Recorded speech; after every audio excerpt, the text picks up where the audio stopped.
Hello everyone, welcome to J sir tutors. So lecture के last part में हमने maths 1 का एक जो न्यू लेसन है दैट इज़ मैथमेटिकल लॉजिक वो हमने स्टार्ट किया हुआ था, जिसमें हमने जो स्टेटमेंट होते हैं एंड जो लॉजिकल कनेक्टिव्स होते हैं उन सभी चीज़ों के बारे में डिस्कस किया हुआ है। आज के इस लेक्चर में जितने भी हमने लॉजिकल कनेक्टिव्स देखे थे लाइक एंड, और, if, then, if and only if, not, ये सभी की जो ट्रुथ टेबल में उनकी वैल्यूज़ होती है वो कैसे आती है वो डिस्कस करेंगे। एंड उसके बेसिस पे जो एक्सरसाइज 1.1 में जो क्वेश्चन नंबर 3 दिया हुआ है वो सॉल्व करेंगे। ठीक है।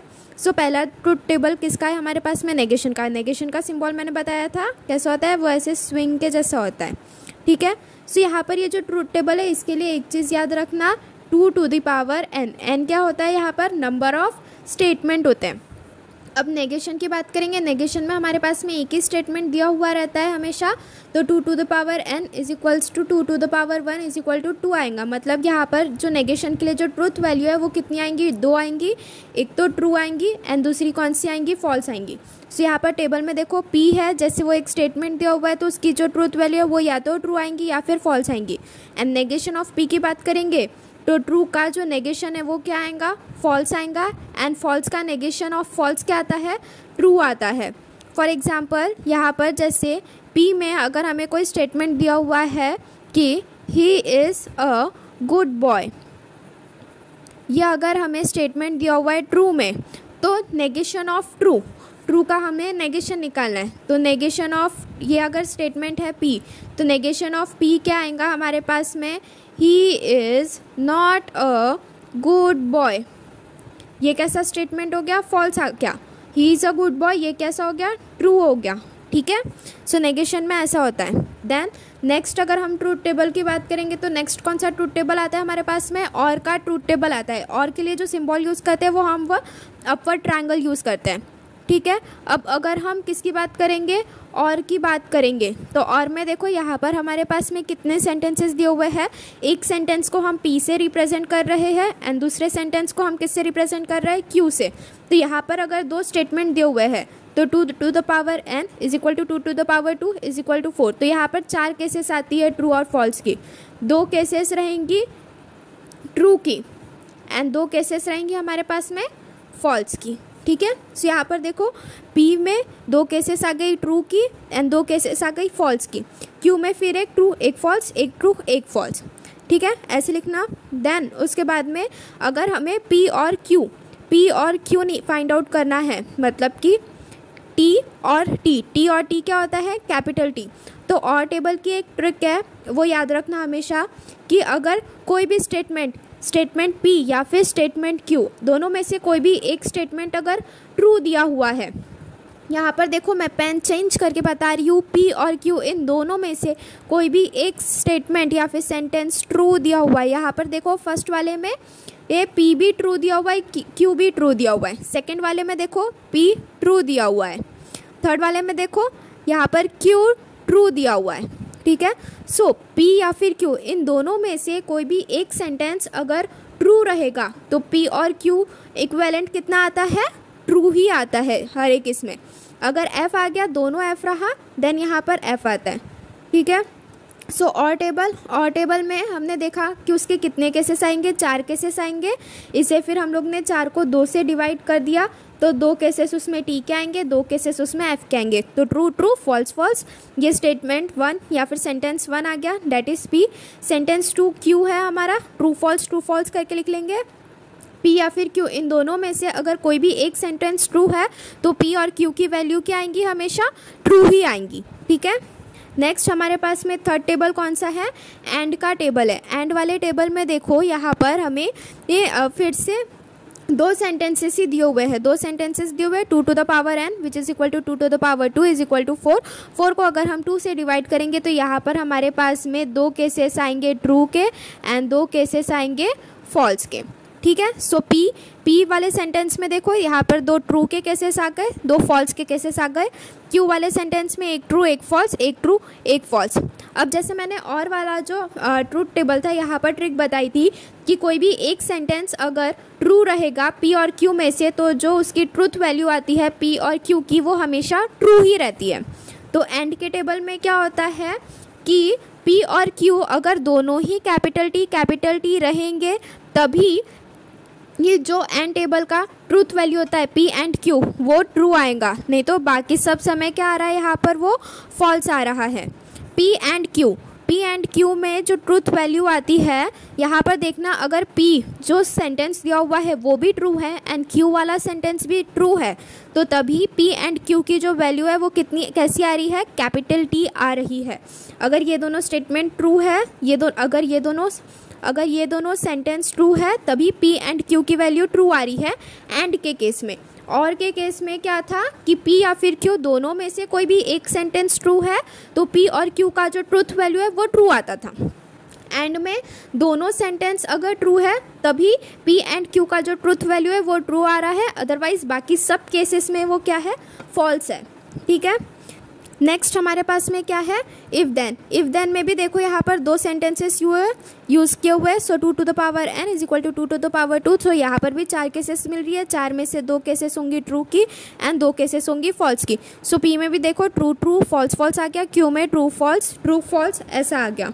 So P single arrow Q, if then को हम सिंगल एरो से रिप्रेजेंट करते थे। ठीक है, so P single arrow Q, इसमें क्या हो रहा है कि जहाँ पर भी TF आ रहा है, स्टार्टिंग में T एंड बाद में F, अगर पहला 2 सेंटेंसेस दिए हुए रहते हैं ना, तो पहला सेंटेंस अगर ट्रू है और दूसरा सेंटेंस अगर फॉल्स है तो जो ट्रूथ वैल्यू आती है P इम्प्लाइज Q की वो क्या आएंगी, फॉल्स आएंगी। यहाँ पर ये एक चीज़ याद रखना, बाकी सब टाइम कैसी आएंगी ट्रूथ वैल्यू, ट्रू आएंगी। TT में भी T आएंगी, FT में भी T आएंगी, FF में भी T आएंगी। ठीक है, ये इफ़ देन वाला जो है ये थोड़ा कॉम्प्लिकेटेड है, यहाँ पर अच्छे से ध्यान दो कि अगर हमें 2 सेंटेंसेस दिए हुए हैं P एंड Q, तो P की वैल्यू अगर ट्रू है एंड Q सेंटेंस की ट्रूथ वैल्यू फॉल्स है, सो P इम्प्लाइज Q की जो ट्रूथ वैल्यू है वो क्या आएंगी, फॉल्स आएंगी। इफ़ देन में अगर पहला सेंटेंस जो है वो ट्रू है, दूसरा सेंटेंस फॉल्स है, सो P इम्प्लाइज Q की ट्रूथ वैल्यू क्या आएंगी, फॉल्स आएंगी। ठीक है, देन लास्ट हमारे पास में यहाँ पर कौन सा है, इफ़ एंड ओनली इफ़ का दिया हुआ है। ठीक है, सो यहाँ पर भी 2 सेंटेंसेस है हमारे पास में। So 2 to the power n is equal to 2 to the power 2 is equal to 4 को हमने 2 से डिवाइड किया, तो यहाँ पर 2 केसेस आएंगी हमारी ट्रू की एंड 2 केसेस आएंगी फॉल्स की। सो P में क्या आ जाएगा, ट्रू फॉल्स जो पहला सेंटेंस है, और दूसरा जो सेंटेंस Q है उसमें ट्रू फॉल्स ऐसे केसेस आएंगे। So if and only if को हम किससे रिप्रेजेंट करते हैं, डबल एरो से रिप्रेजेंट करते हैं। इसमें भी क्या ट्रिक है कि अगर पहला सेंटेंस ट्रू है एंड दूसरा भी सेंटेंस ट्रू है, तो जो P इम्प्लाइज Q वाला जो कंडीशन आ रहा है उसकी ट्रूथ वैल्यू क्या आएंगी, ट्रू आएंगी, एंड दोनों ही स्टेटमेंट अगर फॉल्स है तो उसकी भी ट्रूथ वैल्यू क्या आती है, ट्रू आती है। इफ़ एंड ओनली इफ़ में क्या होता है कि अगर दोनों ही सेंटेंस ट्रू है या फिर दोनों ही सेंटेंस फॉल्स है, सो P इम्प्लाइज Q की वैल्यू क्या आ जाएंगी, ट्रू आएंगी। ये मैंने जितने भी हिंट्स या फिर ट्रिक्स वगैरह बताए हैं ट्रूथ टेबल के, वो हमेशा याद रखना कि और वाले टेबल में अगर सेंटेंस P या फिर सेंटेंस Q दोनों में से कोई भी एक सेंटेंस अगर ट्रू रहेगा तो जो ट्रूथ वैल्यू आती है P और Q की वो हमेशा ट्रू रहेंगी। देन उसके बाद में एंड की बात करेंगे, तो एंड में अगर हमें 2 सेंटेंसेस दिए हुए हैं P और Q दिया हुआ है तो उसकी जो ट्रूथ वैल्यू होती है P एंड Q की वो भी हमेशा ट्रू आएंगी। फिर उसके बाद में इफ़ देन की बात करेंगे, तो इफ़ देन में अगर जो हमारा पहला स्टेटमेंट है वो कैसा दिया हुआ है, ट्रू दिया हुआ है, एंड दूसरा वाला स्टेटमेंट अगर फॉल्स दिया हुआ है, तो जो P इम्प्लाइज Q की ट्रूथ वैल्यू होती है वो हमेशा ही फॉल्स आएंगी। एंड फिफ्थ में क्या था, इफ़ एंड ओनली इफ़ था, तो इसमें भी क्या होता है कि जो P और Q है उनकी वैल्यू अगर ट्रू रहेंगी या फिर फॉल्स रहेंगी, तो जो P बाय इम्प्लाइज Q आएगा वो उसकी जो ट्रूथ वैल्यू है वो हमेशा ट्रू आती है। ठीक है, सो यहाँ पर जितने भी ट्रूथ टेबल थे लॉजिकल कनेक्टिव्स के वो हमने डिस्कस किया हुआ है। अभी हम एक एग्जाम्पल से समझते हैं इसे और अच्छी तरह से। सो देखो यहाँ पर क्या दिया हुआ है, नेगेशन ऑफ P और Q एंड R। ठीक है, सो देखो यहाँ पर P ये पहला सेंटेंस हो गया, Q ये दूसरा सेंटेंस हो गया, R ये तीसरा सेंटेंस हो गया, 3 सेंटेंसेस दिए हुए हैं। So 2 to the power n which is equals to 2 to the power 3 which is equals to 8। तो 8 को हम किससे डिवाइड करेंगे, 2 से डिवाइड करेंगे। सो यहाँ पर 4 केसेस आएंगे ट्रू के एंड 4 केसेस आएंगे फॉल्स के। ठीक है, सो देखो यहाँ पर PQR ऐसे सिंगल अलग अलग सेंटेंसेस के लिए टेबल बनाना। P में क्या आएंगे, 4 बार ट्रू आएगा एंड 4 बार F आएगा, 4 बार T 1 2 3 4 एंड 4 बार F 1 2 3 4। फिर Q में क्या आएगा, फिर ये जो 4 आए यहाँ पर 4 बार T एंड 4 बार F, फिर इसको और 2 से डिवाइड किए तो इसमें क्या आता है, फिर 2 बार T एंड 2 बार F आएगा। ठीक है, सो देखो ये वाला जो था इसे फिर फर्दर और डिवाइड किया, सो T F F आया। फिर इसको और फर्दर हमने डिवाइड किया, सो T F F आया। फिर ये जो 2 आए हैं 2 को फिर से और डिवाइड करेंगे तो एक T एक F ऐसे आता है। ठीक है, सो यहाँ पर TF TF TF TF ऐसे आ गया R में। तो सबसे पहले हमें क्या निकालना है, P और Q निकालना है। P और Q, ये अपवर्ड ट्रायंगल वाला जो है ये किसका सिंबल है, और का सिंबल है। तो P और Q में मैंने अभी ये R वाला जो टेबल है, R वाले टेबल को स्किप कर दो, हाइड कर दो, ऐसे R वाले टेबल को हाइड कर दिया। तो यहाँ पर देखो ये जो R वाला स्टेटमेंट था उसको हाइड कर लिया। हमें स्टार्टिंग में क्या फाइंड आउट करना है, P और Q की वैल्यू फाइंड आउट करना है। तो ये जो और का टेबल था अभी हमने थोड़ी देर पहले ही देखा कि या अगर स्टेटमेंट P या फिर स्टेटमेंट Q दोनों में से कोई भी एक स्टेटमेंट अगर ट्रू रहेगा तो P और Q का जो ट्रूथ वैल्यू है वो क्या आएगा, ट्रू आएगा। तो यहाँ पर देखो ये दोनों ट्रू है, TT है, तो ये P और Q भी क्या आएगा, T, ये भी TT T। अब P और Q दोनों में से कोई भी एक T रहेगा तो P और Q का ट्रूथ वैल्यू क्या आएगा, T आएगा। दोनों में से कोई भी एक T है तो इधर भी क्या आया, T आया। F और T इन दोनों में से भी Q वाला स्टेटमेंट जो है वो ट्रू है तो P और Q का ट्रूथ वैल्यू क्या आया, ट्रू आया। F और T यहाँ पर भी ट्रू आया। अब इन दोनों में से देखो लास्ट और लास्ट सेकेंड में देखो दोनों में P और Q में दोनों में एक भी T नहीं दिख रहा है, सो P और Q का जो ट्रूथ वैल्यू है वो क्या आया, F आया यहाँ पे। ठीक है, अभी इसके बाद में हमें क्या करना है, P और Q एंड R का हमें निकालना है। ठीक है, सो यहाँ पर देखो हमने P और Q का निकाल लिया ट्रूथ वैल्यू। ठीक है, सो P और Q को R के साथ में एंड का कनेक्शन है।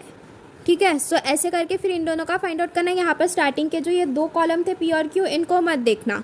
सो जब यहाँ पर आप सभी P और Q का साथ में एंड के साथ में रिलेशन निकालोगे तो यहाँ पर देखो एंड में क्या बताया था मैंने कि अगर TT रहेगा तभी T आएगा। सो यहाँ पर देखो TT है तो T आया, FT है तो F आया, फिर से TT है T आया, FT है F आया, TT है T आया, FT है F आया, TF है F आया, FF है F आया।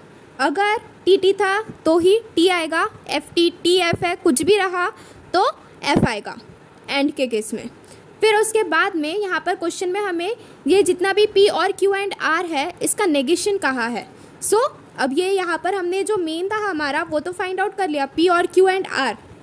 अब इसका अगर हम नेगेशन निकालेंगे सो ट्रू का फॉल्स, ट्रू का नेगेशन ऑफ ट्रू क्या आएगा, false, negation of false true, negation of true false, negation of false true, negation of true false, negation of false true, negation of false true, negation of false true. ठीक है, अब यहाँ पर ये जो final हमारी ट्रूथ वैल्यू आई है तो अगर ये जितनी भी वैल्यूज़ आई है ये सभी वैल्यूज़ अगर ट्रू है तो वैसे सेंटेंस या फिर स्टेटमेंट को हम क्या कहते हैं, टोटोलॉजी कहते हैं। अगर यहाँ पर ये जो फाइनल वाली ट्रूथ वैल्यू है वो सभी की सभी ट्रू आई तो अगर यहाँ पर ये जो फाइनल वाली ट्रूथ वैल्यू आई है एक सेंटेंस की, अगर ये फॉल्स आएंगी तो वैसे सेंटेंस को या फिर स्टेटमेंट को हम क्या कहते हैं, कॉन्ट्राडिक्शन कहते हैं। एंड यहाँ पर ये जो सेंटेंस दिया हुआ है इसकी जो ट्रूथ वैल्यू है वो मिक्स ना चाहिए, कहीं पर ट्रू आई है तो कहीं पे फॉल्स आई है। तो ऐसे सेंटेंस या फिर स्टेटमेंट को हम क्या कहते हैं, कंटीजेंसी, जहाँ पर ट्रू और फॉल्स दोनों ही आ रहे, ट्रू आ रहे हैं तो टोटोलॉजी के टी से और ट्रू के टी से याद रखना कि ट्रू आया तो वो टोटोलॉजी रहेगा, एफ आया तो कॉन्ट्राडिक्शन एंड ट्रू और फॉल्स दोनों ही आया तो वो कंटीजेंसी रहेगा। तो यहाँ पर ये जो स्टेटमेंट है वो कैसा है, यहाँ पर ट्रू और फॉल्स दोनों ही आ रहे हैं तो कंटीजेंसी है। ठीक है, अभी हम जो एक्सरसाइज 1.1 का जो क्वेश्चन नंबर 3 था वो इसी के बेसिस पे दिया हुआ है कि उसमें ट्रूथ वैल्यू हमें फाइंड आउट करनी है जो भी स्टेटमेंट दिया हुआ है। तो अभी हम वो सॉल्व करते हैं। गाइस, अगर आपको वीडियो पसंद आ रही है देन प्लीज़ ज़्यादा से ज़्यादा अपने सभी फ्रेंड्स के साथ में शेयर करें एंड चैनल को सब्सक्राइब करें। एंड अगर आपको वीडियो के नोट्स की हेल्प से पढ़ना है देन नोट्स डाउनलोड करने के लिंक नीचे डिस्क्रिप्शन बॉक्स में दी हुई है एंड हमारा जो टेलीग्राम चैनल है वहाँ पर भी सभी ये नोट्स आपको भेज दिए जाएंगे। सो क्वेश्चन नंबर 1 का जो थर्ड क्वेश्चन है, right the truth value of the following, ये अभी हम सॉल्व करेंगे आज के इस लेक्चर में। तो इसका फर्स्ट क्वेश्चन क्या दिया हुआ है हमें, ये देखिए 4 इज़ ऑड और 1 इज़ प्राइम। सो स्टार्टिंग में जो एक्सरसाइज 1.1 का जो क्वेश्चन नंबर 1 एंड 2 हमने सॉल्व किए थे कि let P be 4 is odd and Q be 1 is prime, तो वैसे ही सॉल्व करना है। फिर उसका पहले मैथमेटिकल फॉर्म लिखना है। मैथमेटिकल फॉर्म लिखने के बाद में जो स्टेटमेंट P एंड Q है उसकी ट्रूथ वैल्यू क्या है वो लिखनी है। देन उसे इक्विवेलेंट करना है हमें ट्रू और फॉल्स के, एंड देन जो गिवन स्टेटमेंट है उसकी ट्रूथ वैल्यू क्या होंगी वो लिखनी है। सो इसे हम कैसे सॉल्व करेंगे, तो स्टार्टिंग में क्या लिखना, let P be 4 is odd and Q be 1 is prime. ठीक है, अब इसका मैथमेटिकल फॉर्म हमने प्रीवियस लेक्चर में देखा है कि इसका मैथमेटिकल फॉर्म हम कैसे लिखेंगे। Therefore it's mathematical form is, statement 1 क्या है, P, और के लिए अपवर्ड ट्रायंगल, एंड दूसरा वाला कौन सा स्टेटमेंट है, Q।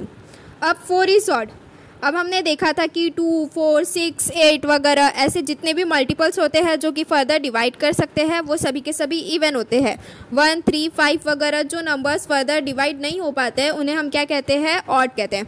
4 जो है वो 2 से डिवाइड हो सकता है तो वो इवन नंबर है, तो इसलिए जो स्टेटमेंट P है वो कैसा है, उसकी जो ट्रूथ वैल्यू है वो कैसा है, फॉल्स है। तो स्टेटमेंट P की जो ट्रूथ वैल्यू है वो क्या आएंगी, F आएंगी। अब 1 इज़ प्राइम, प्राइम नंबर क्या होते हैं जो कि फर्दर डिवाइड ना कर पाए, जो कि सिर्फ और सिर्फ खुद के ही टेबल में आए, ऐसे नंबर को हम क्या कहते हैं, प्राइम नंबर कहते हैं। बट 1 जो है वो एक्सेप्शनल केस है, वो प्राइम नंबर नहीं होता है। तो दोनों ही स्टेटमेंट P और Q दोनों ही जो स्टेटमेंट है वो कैसे है, फॉल्स है। So therefore statement P and Q are false. फिर कैसे लिखेंगे, P और Q लिखा है ना, P और Q it is equivalent to, अब P वाला जो स्टेटमेंट है उसकी ट्रूथ वैल्यू क्या है, F है, और जो Q है उसका ट्रूथ वैल्यू क्या है, F है। सो P और Q it is equivalent to F और F। और का जब हमने टेबल पढ़ा था तो उसमें हमने देखा है कि अगर कहीं पर भी P या फिर Q कहीं पर भी अगर सिंगल T आया है तो उसका जो ट्रूथ वैल्यू रहता है वो ट्रू रहता है, बट यहाँ पर तो दोनों ही फॉल्स आया है तो इसका ट्रूथ वैल्यू क्या आएगा, F आएगा। एंड फाइनल स्टेटमेंट हम लोग क्या लिखेंगे आंसर की, truth value of given statement, truth value of given statement is F। ये जो मैंने यहाँ पर फाइनल आंसर लिखा है ना, therefore truth value of given statement is F, ये बहुत ही ज़्यादा इंपॉर्टेंट होता है, ये 1 मार्क तो कैरी करता ही है आपके एग्ज़ाम में। सो ये जो फाइनल स्टेटमेंट होता है ये लिखना बहुत ही ज़्यादा ज़रूरी होता है, वरना यहाँ पर जो एग्जामिनर्स होते हैं वो आपके मार्क्स जो है वो कट कर सकते हैं। सो इसलिए ये बहुत ही ईजी है, ये सिंगल सा एक क्लास स्टेटमेंट लिखने के लिए अपने मार्क्स कट ना होने दे, पॉसिबल हो टाइम है तो ज़रूर ये स्टेटमेंट लिखे। यहाँ पर देखो ये जो फर्स्ट एग्जांपल है, जो फर्स्ट क्वेश्चन है वो मैंने आपको पूरा सॉल्व करके दिया हुआ है, बाकी के जितने भी क्वेश्चंस हैं मैं फाइनल आंसर लिख रही हूँ एंड उसका मैथमेटिकल फॉर्म लिख के फिर फाइनल आंसर लिख रही हूँ। तो आपको एग्ज़ाम में वैसे ही नहीं करना है, आपको ये पूरी स्टेप्स फॉलो करनी है, ठीक है। यहाँ पर देखो सेकेंड क्वेश्चन क्या दिया हुआ है हमें, 64 is a perfect square and 46 is a prime number, ठीक है।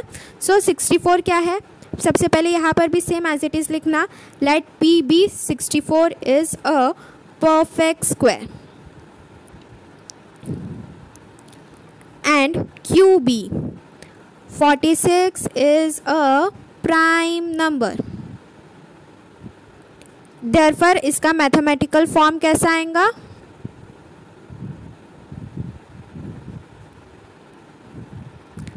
P and Q। अब इसका जो ट्रूथ वैल्यू है स्टेटमेंट का वो कैसा आएगा, देखो 64 is a perfect square, so P statement का जो ट्रूथ वैल्यू है वो क्या है, ट्रू है। 46 इज़ अ प्राइम नंबर, इसका जो ट्रूथ वैल्यू है वो क्या है, फॉल्स है, बिकॉज 46 जो है वो फर्दर और डिवाइड कर सकता है, तो इसलिए वो प्राइम नंबर नहीं होगा। प्राइम नंबर किसे कहते हैं, ऐसे नंबर्स जो कि सिर्फ और सिर्फ खुद के टेबल में ही आए, तो इसलिए 46 इज़ अ प्राइम नंबर, ये फॉल्स स्टेटमेंट है, तो इसका जो ट्रूथ वैल्यू है वो कैसे आ जाएगा, फॉल्स आ जाएगा। देन उसके बाद में यहाँ पर हमें पी और क्यू का ट्रूथ वैल्यू पता चल गया है, तो truth value of given statement हम कैसे निकालेंगे, P and Q it is equivalent to true and false.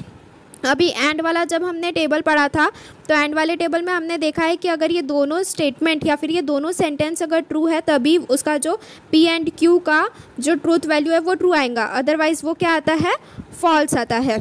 ठीक है, so therefore truth value of is F. देखो यहाँ पर भी मैंने जो क्वेश्चन नंबर 2 सॉल्व किया हुआ है वो थोड़ा शॉर्ट में ही सॉल्व किया है। आपको ये वाला जो क्वेश्चन नंबर 3 है, क्वेश्चन नंबर 3 का हर एक क्वेश्चन जो है वो फर्स्ट वाले क्वेश्चन के जैसे ही सॉल्व करना है। उसमें लेट 4 इज ऑड है, तो पहले लेट पी एंड क्यू करके लिखना वो क्या होता है, फिर उसके बाद में उसका मैथमेटिकल फॉर्म में उसे हम कैसे रिप्रेजेंट करेंगे वो लिखना, फिर स्टेटमेंट पी का जो ट्रूथ वैल्यू है वो क्या है वो लिखना, देन स्टेटमेंट क्यू का जो ट्रूथ वैल्यू है वो क्या है वो लिखना, देन पी और Q is equivalent to, then उसका ट्रूथ वैल्यू लिखना, फिर ट्रूथ वैल्यू आने के बाद में लास्ट में जो हमारा फाइनल स्टेटमेंट होता है जो कि एक 1 मार्क कैरी करेगा वो वाला लिखना, final statement that is the truth value of given statement is true और फॉल्स। ऐसे करके हर एक स्टेप्स लिखना कंपलसरी है आपके एग्जाम्स में, वरना आपके मार्क्स डिडक्ट हो जाएंगे। Moving forward towards the next question. यहाँ पर देखो हमसे क्या कहा है, 5 is a prime number and 7 divides 94। So 5 is a prime number, इसे हमने स्टेटमेंट पी कंसिडर कर लिया है, एंड 7 डिवाइड्स 94 इसे हमने क्यू कंसिडर कर लिया है। अब इट इज़ इक्वेलेंट टू 5 क्या है, प्राइम नंबर है, तो ये क्या हो गया, ट्रू हो गया, एंड 7 जो है वो 94 को डिवाइड करता है क्या, नहीं, तो ये कैसा हो गया, फॉल्स हो गया। अब ट्रू एंड फॉल्स, एंड के केस में हमने पढ़ा है कि अगर दोनों स्टेटमेंट ट्रू है तो फिर जो ट्रूथ वैल्यू आता है पी एंड क्यू का वो कैसे आएगा, ट्रू आएगा, अदरवाइज वो कैसा आता है, फॉल्स आता है। ठीक है, सो ये वाला जो स्टेटमेंट दिया हुआ है उसका ट्रूथ वैल्यू क्या आ रहा है, फॉल्स आ रहा है। सो लास्ट में फाइनल आंसर लिखना, the truth value of given statement is false.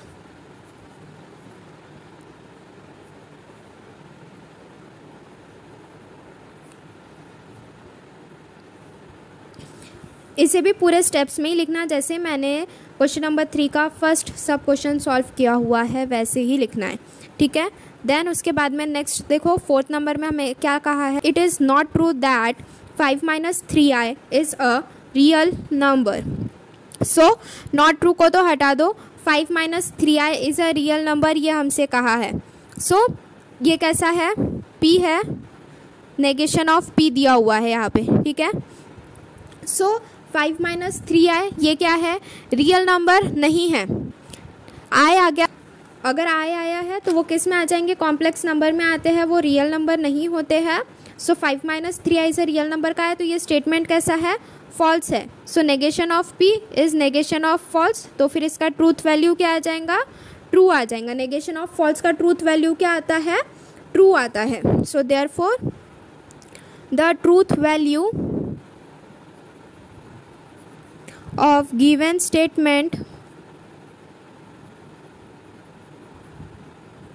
is true। Next 5th में देखो हमें क्या कहा है, if 3 × 5 is equal to 8 then 3 + 5 is equal to 15।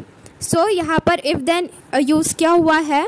So P में हमारे पास में क्या आ जाएगा, 3 × 5 is equal to 8। if then के लिए हम सिंगल एरो यूज़ करेंगे, 3 + 5 is equals to 15, ये Q आ जाएगा। अब यहाँ पर 3 × 5 = 15, 15 it is not equal to 8।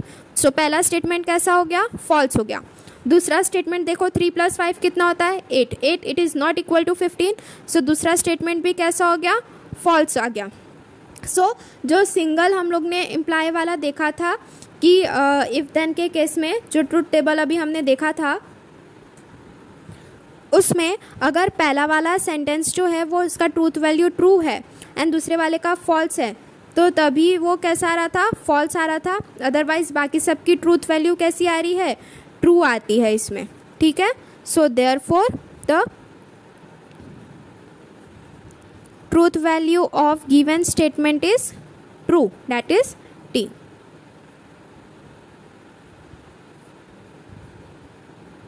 ठीक है। देन उसके बाद में यहाँ पर सिक्स्थ में देखो, सिक्स्थ में हमसे क्या कहा है, milk is white if and only if sky is blue. So milk is white को हम लोग ने पी कंसिडर किए, इफ़ एंड ओनली इफ़ के लिए डबल एरो आएगा, स्काई इज़ ब्लू के लिए क्यू। अब पी वाला जो स्टेटमेंट है मिल्क वाइट कलर का होता है, ट्रू है, double imply sky is blue, ये भी ट्रू है। ट्रू का डबल इम्प्लीकेशन क्या आता है, true. If and only if का जो ट्रूथ टेबल है उसमें हमने देखा था कि ट्रू का एंड फॉल्स का जो डबल इम्प्लीकेशन आता है वो क्या आएगा, ट्रू ही आएगा। So therefore the truth value of given statement is true.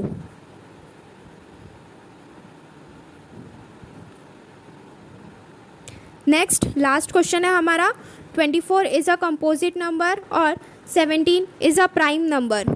So composite number क्या होता है, जो कि फर्दर डिवाइड हो पा रहे हैं। सो 24 जो है वो फिर फर्दर डिवाइड होता है। So 24 is a composite number, P consider कर लिए, और को upward triangle, 17 is a prime number, yes it is also true. So दोनों स्टेटमेंट पी और क्यू जो है ये दोनों ट्रू दिए हुए हैं। सो जो और का टेबल था उसमें हमने देखा था कि अगर पी और क्यू दोनों में से कोई भी एक सेंटेंस अगर ट्रू है तो उसका जो ट्रूथ वैल्यू आता है पी और क्यू का वो क्या आएगा, ट्रू आएगा। So the truth value of given statement क्या आया, ट्रू आया। The truth value of given statement is true, that is T। ठीक है। सो यहाँ पर आज के इस लेक्चर में जो एक्सरसाइज 1.1 है उसका क्वेश्चन नंबर जो 3 था वो भी हम लोग ने पूरा कंप्लीट कर लिया है।